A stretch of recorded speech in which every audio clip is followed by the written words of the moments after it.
satu hal sebetulnya saya selalu menyampaikan ke teman-teman, bekerja ikhlas, bekerja cerdas, bekerja tuntas. 3 prinsip itu. Ya, satu hal yang harus kita selalu tanamkan adalah kita bekerja ikhlas. Jadi urusannya gitu, kalau bahasa ini hablum minallah. Jadi kita bekerja itu tidak hanya sebatas untuk melaksanakan rutinitas, tapi sungguhnya kita ini dinilai gitu, dinilai oleh Allah dan manusia.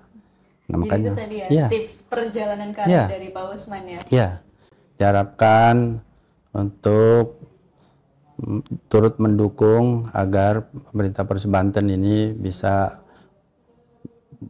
membangun Banten dengan sebaik-baiknya dengan membayar pajak sesuai dengan kewajibannya, karena itu kewajiban yang harus diberikan oleh masyarakat Banten dalam rangka tadi untuk mendukung upaya kita peningkatan pendapatan daerah yang pada akhirnya itu berkontribusi dalam rangka untuk mendukung pencapaian program kinerja dari pemerintah Provinsi Banten agar lebih baik lagi, terutama dari aspek keuangan agar kebutuhan masyarakat terpenuhi dari aspek tadi keuangan.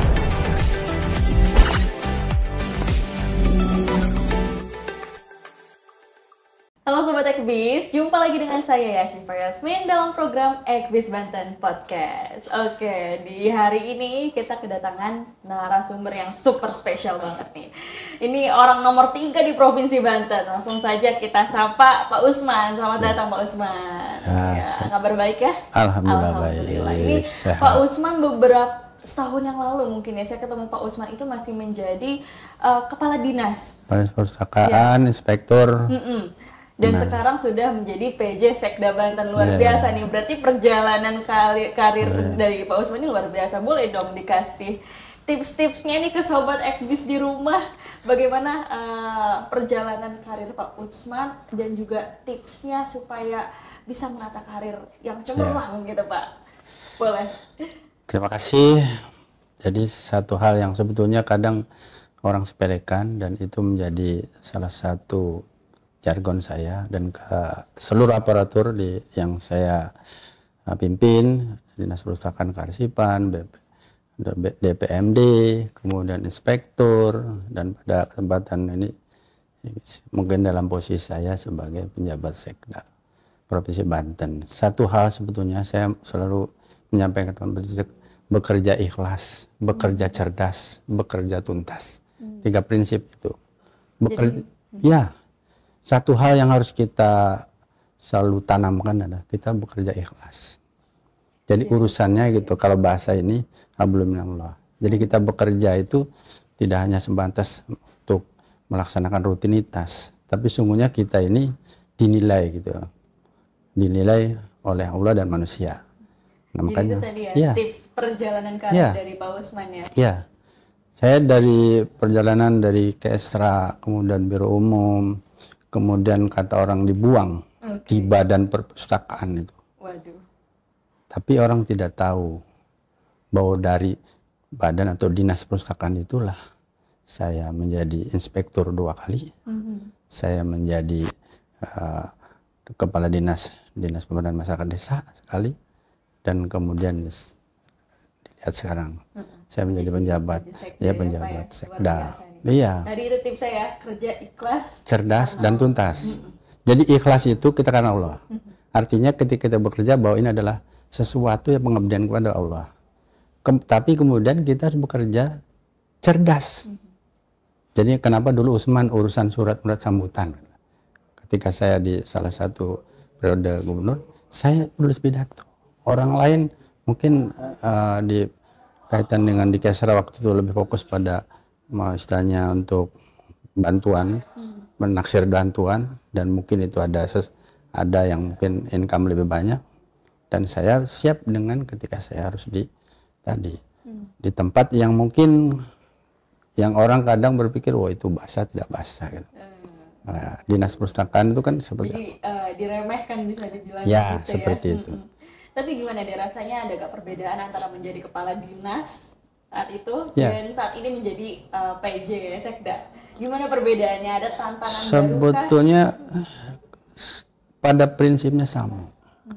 Kita ini aparatur pemerintah itu dengan segala jabatannya adalah pelayan publik. Kita adalah sosok yang diharapkan kehadiran kita di hadapan masyarakat, yaitu harapan masyarakat bahwa Banten menjadi maju, mandiri, sejahtera, ya kan, terus ada berakhlakul karimah. Jadi itu titik-titik poinnya. Kita ada pelayan publik, bagaimana kita sebagai aparatur sipil negara ini memberikan yang terbaik bagi masyarakat Banten. Itu prinsipnya. Tapi tantangannya beda kan nih antara menjadi PJ Sekda dengan menjadi kepala dinas dulu? Prinsip satu ya hampir sama sebetulnya, jabatan dimanapun. Beban itu tergantung cara kita mengukur.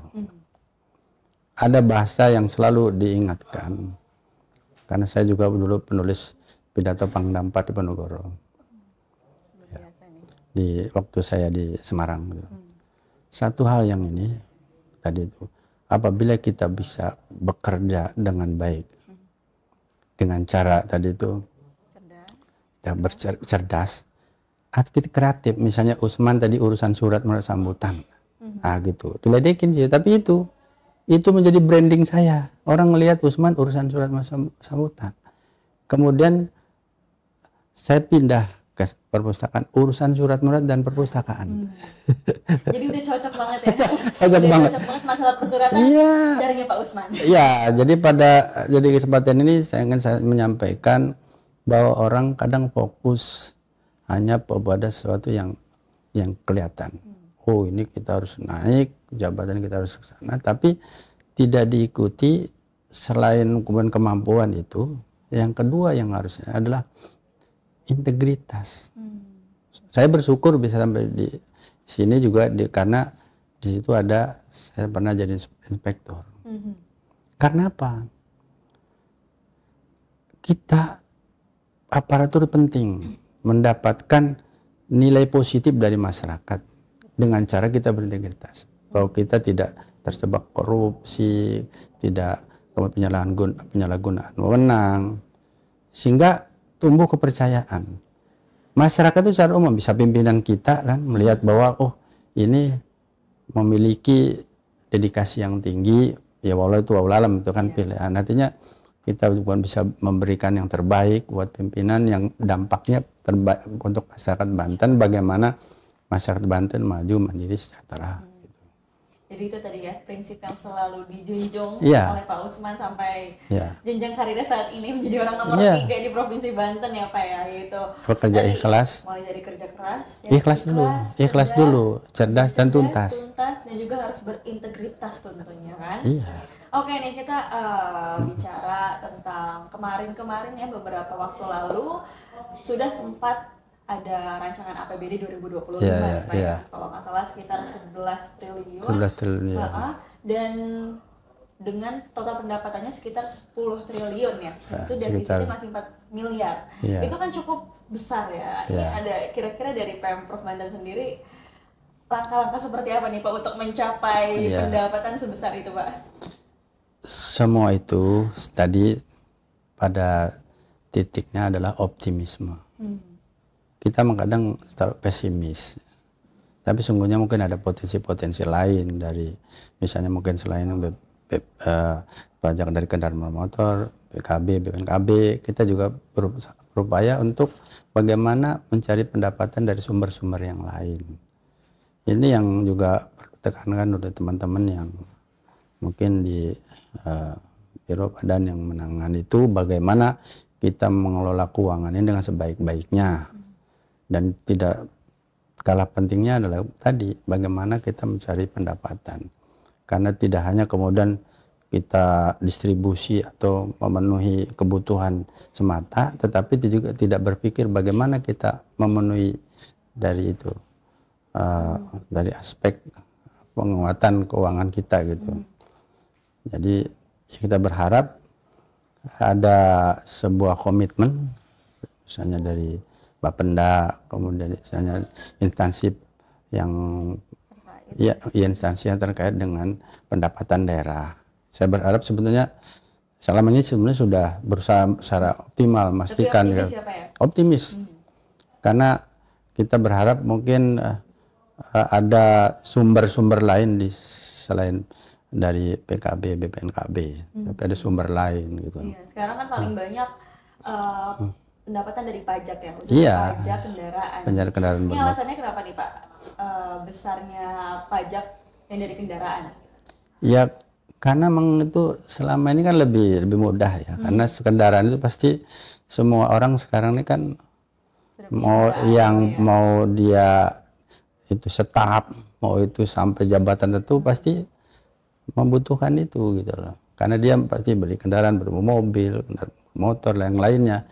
Itu kan selama ini kan yang memang mudah, artinya itu dari sisi pencapaian pendapatannya lebih mudah. Tetapi saya memang menekankan juga pada teman-teman yang di Bapenda agar mencari sumber lain, sumber pendapatan yang lainnya, yang saya pikir itu bisa lebih mengoptimalkan ya raihan fiskal kita agar lebih baik lagi gitu. Kemudian kalau baru-baru ini sampai dengan Desember ya, Pak, ya, ada program pemutihan pajak ya, Pak?